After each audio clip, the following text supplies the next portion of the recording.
Halo semuanya, jumpa lagi dengan Awan di sini di channel Pajak Smart, tempat kita berbagi informasi perpajakan bagi Anda semua, teman-teman ya. Hari ini kembali lagi guys, kita pada program Gerbang Solusi guys ya.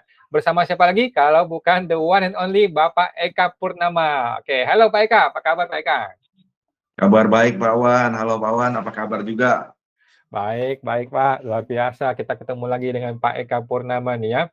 By the way teman-teman, kita ini syuting sekarang di tanggal 17 Agustus 2022 ya.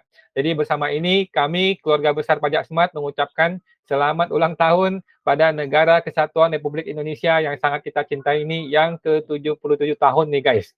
Nggak terasa ya kita sudah merdeka loh selama 77 tahun guys. Semoga tahun-tahun berikutnya negara Indonesia kita akan semakin berjaya ya teman-teman. Hari ini spesial nih guys. Nah, kita akan bahas mengenai orang-orang yang tidak punya NPWP, tapi kok tetap bisa terima surat cinta nih dari pajak. Kenapa gitu ya? Nah, ternyata gara-gara orangnya punya nomor NIK. Nah, kalau gitu kan cilaka dong. Jadi sekarang ini DJP sudah tidak lagi berburu di kebun binatang, ya kan istilahnya orang-orang zaman dulu nih. DJP berburu di kebun binatang, sekarang sudah enggak. Kata Pak Eka, sekarang ini DJP sudah berburu ke hutan-hutan belantara. Gitu. Jadi kita mau tahu nih detailnya nih langsung kepada Pak Eka. Jadi pertanyaan saya pertama nih kepada Pak Eka ya, kenapa sih NIK dijadikan menjadi pengganti NPWP Pak? Oke, terima kasih Pak Wan. Jadi saya mau disclaimer dulu seperti biasanya bahwa apa yang saya sampaikan di sini adalah pendapat pribadi saya, bukan ajakan atau anjuran, bukanlah sebuah kajian akademis, tidak dapat dibuktikan kebenarannya dan belum tentu juga sesuai dengan peraturan perpajakan yang berlaku. Bukanlah saran profesional seorang konsultan pajak, teman-teman tidak boleh menggunakan video ini sebagai pedoman satu-satunya untuk melaksanakan kewajiban perpajakan teman-teman. Teman-teman mohon konsultasikan dengan konsultan pajak teman-teman masing-masing atau AR teman-teman di kantor pelayanan pajak teman-teman terdaftar apabila ingin mengetahui lebih spesifik lagi tentang permasalahan perpajakan teman-teman, karena masing-masing kan punya permasalahan yang berbeda-beda ya, kondisi situasi yang berbeda-beda. Jadi teman-teman mohon konsultasikan dengan secara private dengan konsultan pajak teman-teman atau dengan AR atau juga bisa dengan kami di LBP Lembaga Bantuan Pajak di www.lembagabantuanpajak.com. Dengan saya atau Pak Wan, saya di trainer A04, Pak Wan di trainer A01. Jadi sesuai konfirmasi dari Dirjen Pajak, mulai tahun 2023, nomor induk kependudukan NIK ini akan menjadi NPWP. Karenanya dapat dipastikan jumlah wajib pajak orang pribadi akan bertambah dan demikian juga jumlah data kepemilikan harta akan bertambah. Jadi data kepemilikan harta dari pihak ketiga, seperti dari instansi, lembaga, asosiasi, dan pihak lain yang semula berbasis NPWP menjadi berbasis NIK. Sehingga harta yang semula tidak ada menjadi ada nih, karena nih maksudnya datanya, hartanya sih dari dulu sudah ada, tapi kan laporannya dulu kan karena ditarik datanya hanya berdasar NPWP sehingga banyak data-data kita yang terdaftarnya hanya berdasarkan NIK tidak tertarik begitu kan ke data DJP.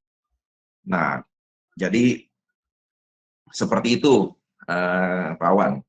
Oke, wow. Jadi harta yang tadi tidak ada, tapi sebenarnya ada, sekarang jadi betul-betul ada. Oke, kalau gitu bagaimana nih Pak dampak perubahan ini bagi para peserta dan juga yang non peserta PPS yang kemarin tuh Pak? Dan juga gimana nih bagi DJP? Jadi menjelang berakhirnya PPS pada 30 Juni lalu, Direktorat Jenderal Pajak kan semakin mengintensifkan imbauan kepada wajib pajak untuk ikut PPS ya.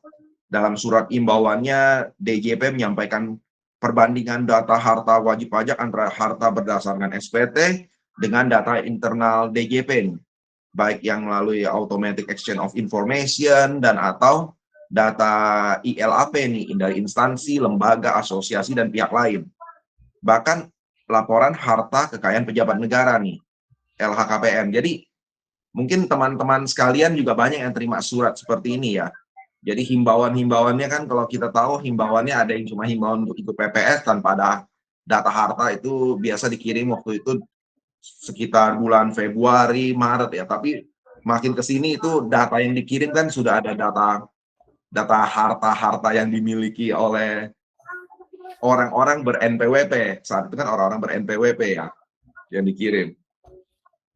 Kemudian juga ada juga, tapi tidak banyak, itu yang orang-orang yang memiliki misalnya deposito yang besar atau ada harta yang lumayan besar itu dikirim juga surat berdasarkan NIK mereka.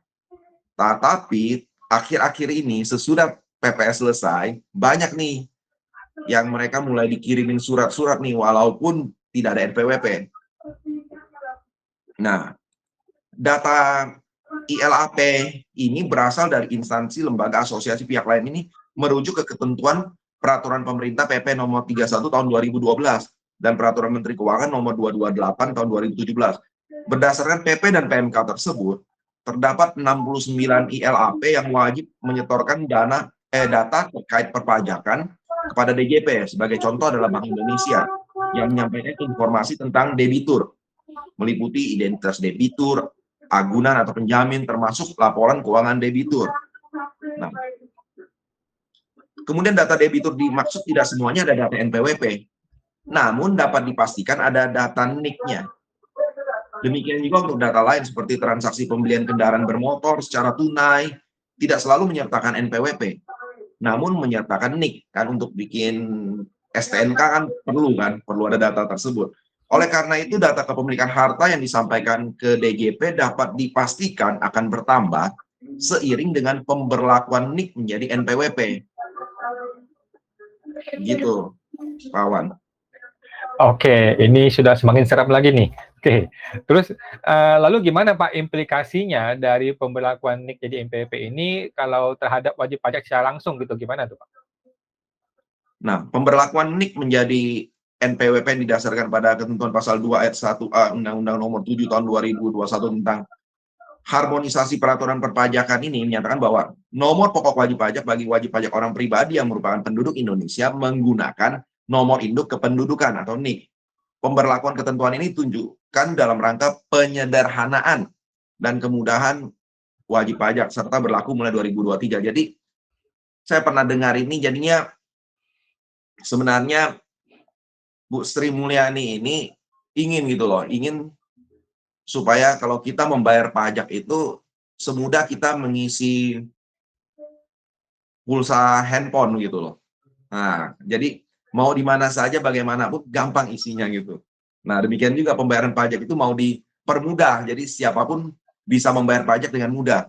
Nah, berlaku ini sebagai NPWP berimplikasi pada data dari AEOI dan ILAP ke DJP yang berbasis NIK.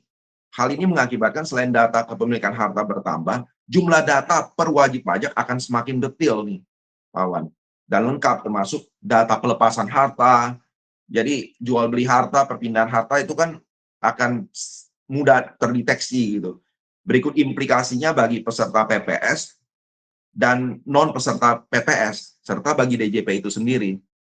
Nah, bagi peserta PPS sesuai pasal 11 ayat 2 bab 5 Undang-Undang HPP, jika terdapat harta yang belum dilaporkan oleh peserta PPS, maka dikenakan PPh final sebesar 30% dari harta yang belum dilaporkan.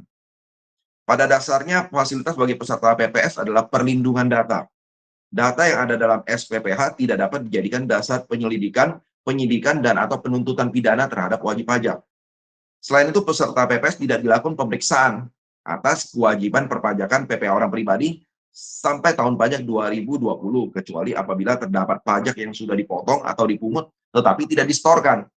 Namun demikian, atas harta yang belum dilaporkan dapat dikenakan PPh final dengan tarif 30%. Itu buat peserta PPS, kawan.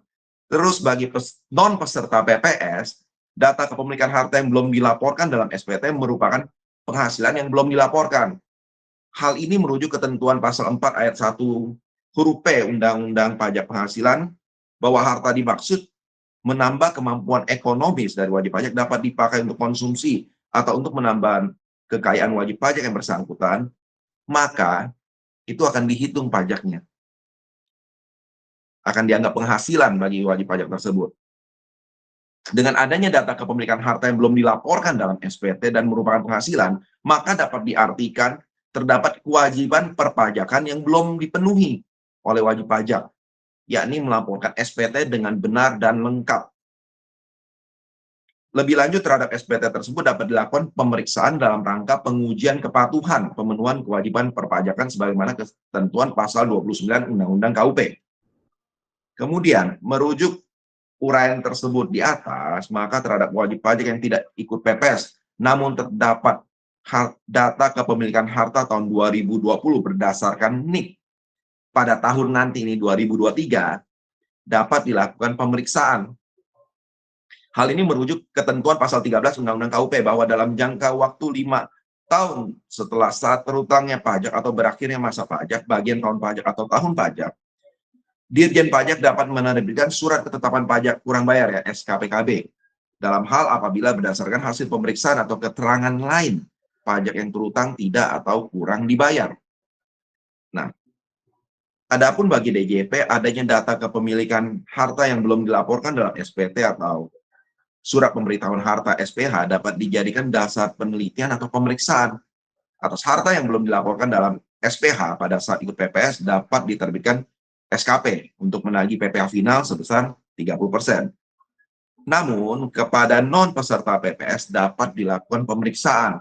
Pemeriksaan dimaksud untuk menguji nih, apakah harta yang belum dilaporkan dalam SPT berasal dari penghasilan yang belum dikenakan pajak atau sudah dikenakan pajak.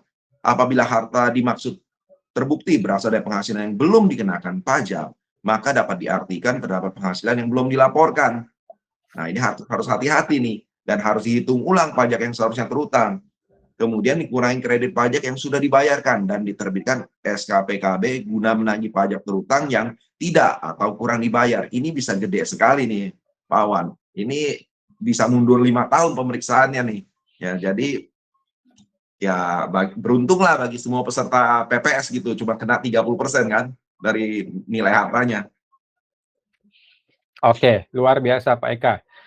Wow, jadi semakin jelas lagi ya bagi teman-teman yang sudah ikut PPS, Anda betul-betul luck ya, betul-betul beruntung ya. Bagi Anda yang tidak ikut PPS, Anda betul-betul bodoh sekali ya, blunder sekali Anda yang tidak ikut PPS ya. Nah, sekarang kita kembali ke topiknya Pak, bahwa ada orang-orang yang dikirimin surat cinta oleh DJP walaupun dia nggak punya NPWP nih. Nah, ini sudah kejadiannya di mana-mana ya, termasuk kliennya Pak Eka, klien saya juga di mana-mana juga terjadi gitu. Pertanyaan saya, memang boleh DJP itu memeriksa orang yang belum ber-NPWP, Pak? Nah, jadi mungkin seperti begini ya, Pak Wan ya. Sebelum memeriksa wajib pajak, DJP pasti akan menerbitkan NPWP. Kan ada ketentuan nih, NPWP yang diterbitkan secara jabatan. Saya rasa poin ini akan dipakai oleh DJP nanti.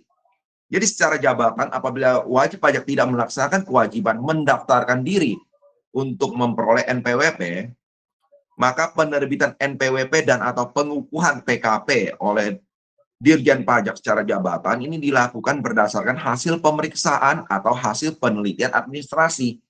Kalau ini kan berarti dari hasil penelitian administrasi nih, Awan ya. Kalau ada temuan harta dari pihak lain, dari ILAP, AEOI, atau apapun itu. Nah, kemudian apabila badan pengusaha atau orang pribadi tersebut telah memenuhi syarat, maksudnya memenuhi syarat memiliki penghasilan, baik secara subjektif maupun objektif, maka dapat dilakukan penerbitan NPWP dan atau pengukuhan PKP secara jabatan. Dan ingat, kewajiban perpajakan bagi WP, wajib pajak yang diterbitkan NPWP dan atau dikukuhkan sebagai PKP secara jabatan, dimulai sejak saat wajib pajak tersebut memenuhi syarat subjektif dan objektif. Jadi bukan saat dapat NPWP secara jabatan, Pak Awan. Jadi ini kapan dia memenuhi syarat subjektif dan objektif tersebut. Dan kita tahu bahwa DJP bisa memeriksa mundur 5 tahun. Jadi, dengan demikian, DJP bisa memeriksa paling lama 5 tahun sebelum menerbitkan NPWP dan atau dikukuhkan sebagai PKP. Dalam penerbitan NPWP dan atau PKP secara jabatan, DJP akan memperhatikan nih syarat subjektif dan objektif terhadap wajib pajak tersebut. sesuai KUP. Jadi dengan berlakunya NIK sebagai NPWP, maka semakin menegaskan kalau DJP berwenang memeriksa seseorang mundur 5 tahun ke belakang sejak dia menerima NPWP secara jabatan. Nah, jadi sehubungan dengan yang Pak Awan sampaikan, maka DJP berhak nih memeriksa seseorang apabila WP sudah memenuhi syarat secara subjektif dan objektif. Begitu, Pak Awan. Wah, oke, luar biasa. Ini teman-teman kalau sudah mulai bingung, segera hubungi Pak Eka langsung ya. Oke, sekarang ini agak menarik nih Pak, agak menarik untuk kita mengetahui data-data apa saja sih sekarang yang dilampirkan yang di surat cinta DJP kepada WP itu Pak? Kalau kita lihat dari surat cinta yang dikirim nih, Pak Awan nih. Yang saya lihat itu ada namanya data PMSE ya. Penjualan melalui saluran elektronik. Data apa aja yang ada di dalamnya nih? Yang pasti datanya ada NPWP, data NIK, nama bank, nomor rekening, rekap penjualan, rekap penarikan, withdrawal dari marketplace, nama merchant yang dipakai. Jadi seperti ini, Pak Wan. Misalnya contoh nih, banyak orang sebenarnya yang sudah cukup mengerti, dia bagi-bagi nih, dia tahu UMKM omsetnya 4,8 miliar, tapi dia baginya kurang sempurna nih, dia split badan usaha, tapi toko online-nya satu, ditransfer penarikannya mungkin misalnya dia di salah satu marketplace, dia pakai nama merchant-nya misalnya merchant A, di marketplace yang lain dia pakai namanya merchant B, di marketplace yang lain dia pakai namanya merchant C. Tapi nick untuk mendaftarkan merchant baik di merchant A, B atau C pakai nick yang sama, awal. Nicknya sama. Memang nanti dari masing-masing merchant A masuk ke rekening atas nama siapa. Merchant B ditarik ke atas nama siapa. Merchant C ditarik ke atas nama siapa. Tapi secara data, nicknya tetap satu. Jadi itu percuma. Pasti DJP ini kan tujuan dia memeriksa itu pasti dia mau dapat yang satu hal yang besar. Hal yang besar yang bisa jadi temuan dan besar itu ya adalah PPN kan. PPN tarifnya 11%. Sekarang 11%. Mungkin yang dulu-dulu itu 10%. Oke, tapi kan tetap besar gitu loh. Belum denda dan sanksinya kan lebih besar lagi gitu. Apalagi kalau diperiksa 5 tahun, lebih besar lagi. Ya. Kemudian sesudah data PMSE, ada juga data dari KC ya, Custodian Central Efek Indonesia yang meliputi ini buat orang-orang yang banyak investasi nih. Banyak orang yang investasi, dia split nih, dia bagi-bagi nih. Dia ada investasi saham, obligasi, surat berharga negara, deposito, dan lain-lain. Kemudian reksadana. Nah, ini kan data-datanya ada nih. Jadi, ini juga datanya ada NPWP-nya, ada NIK, jenis transaksi, jumlah lembar saham kita, jumlah dividen yang kita terima, terus kita beli saham atau dapat dividen itu dari akun kita di sekuritas mana, nilai investasi berapa, itu semua ada di data-data yang dikirimkan oleh surat cinta DJP. Kemudian data kendaraan nih, data kendaraan juga ada yang dikirim nih ke orang-orang yang belum ber-NPWP tapi sudah bernik nih, kan banyak orang belum punya NPWP tapi beli kendaraan kan, biasa kan kalau di dealer suka disuruh tanda tangan surat pernyataan belum memiliki NPWP kan. Nah, datanya apa aja? Ada plat nomor, jenis kendaraan, merek, tipe, CC, jenis bahan bakar, tahun, termasuk faktur pajak kendaraannya, tanggal faktur, nama penjual, nama barang, DPP-nya berapa, semua datanya lengkap. Jadi surat cintanya itu benar-benar super lengkap, Bawang.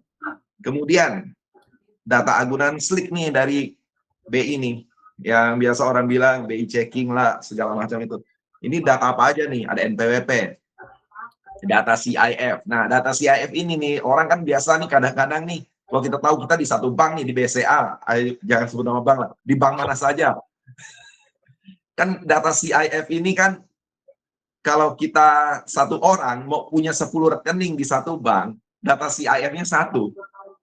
Nah, kemudian ada nilai agunan, jenis agunan, nama pemilik, bukti kepemilikan, alamat agunan, baik atas nama suami atau istri masuk semua. Kemudian yang lebih celaka lagi, kadang-kadang kan dari pihak marketing bank atau apa kan suka bantu nih, bantu buat laporan keuangannya dipercantik, kemudian appraisalnya di up. Nah, ini data-data yang akhirnya jadinya malah temuan DJP datanya jadi lebih besar. Nah, kemudian data transaksi AJB dengan notaris, BPHTB, PPH penjual itu juga ada. Dan yang pastilah data rekening bank, kalau data yang lain saja sudah dapat, pasti data rekening bank berupa tabungan, deposito SBN itu merupakan data yang paling banyak dikirim ke semua orang bernik dan memiliki harta yang lumayan, gitu Pak Wan. Waduh, saya juga pusing nih dengarnya nih Pak. Semuanya ketahuan nih, semuanya jadi SP2DK nih. Oke. Jadi sekarang seorang wajib pajak pasti bertanya nih kepada Pak Eka nih ya, sebagai konsultan pajak ya, sebagai praktisi nih ya, bantuin dia. Apa antisipasi yang harus dilakukan nih oleh teman-teman wajib pajak nih, baik yang sudah ber-NPWP maupun yang belum ber-NPWP? Ya, kalau teman-teman yang sudah ber-NPWP, ya laporkan pajak dengan benar. Yang belum ber-NPWP, aktivasi saja NPWP-nya kan dengan NIK kan. Karena percuma juga nggak diaktifasi tetap ketahuan kan. Lebih baik kan daripada ketahuan kena denda kan, mendingan kita mulai persiapkan dari sekarang kan. Itu lebih aman, lebih tenang. Kemudian bagi teman-teman UMKM nih, terutama UMKM nih, perhatikan omset agar tidak melewati 4,8 miliar. Dan apabila sudah melewati 4,8 miliar, maka teman-teman sudah menjadi PKP dan bukan wajib pajak UMKM lagi. Ini penting. Kalau teman-teman selama omset belum melewati 4,8 miliar, ternyata ada temuan dari DJP, teman-teman kan cuma kurang bayar pajaknya cuma 0,5% dari temuan omset. Plus denda yang mungkin tidak seberapa lah. Tapi kalau misalnya teman-teman ditemukan omsetnya sudah lebih dari 4,8 kan jadi PKP. Ada PPN yang ditagih. Kalau kenanya 1 tahun, kalau kenanya beberapa tahun kan lumayan besar itu. Nah, kemudian perhatikan mutasi rekening bank teman-teman agar mutasinya sesuai dengan laporan pajak teman-teman. Kemudian apabila teman-teman membeli barang nih yang dikenakan PPN, maka perhatikan apakah omset yang dilaporkan sudah sesuai dengan pembelian barang tersebut, ya kan? Jangan sampai teman-teman beli barang dengan faktur pajak PPN-nya sudah 3 miliar misalnya, teman-teman lapor omset teman-teman 1 miliar, ya ketahuan begitu kan. Kemudian kalau teman-teman memiliki saudara atau orang tua yang juga merupakan WP UMKM, maka jangan sampai rekening teman-teman dan rekening orang lain tersebut tercampur transaksinya, ya kan. Saudara dan orang tua memang harus saling mengasihi ya. Makan boleh satu meja makan, tetapi rekening tetap milik masing-masing, jangan dicampur transaksinya.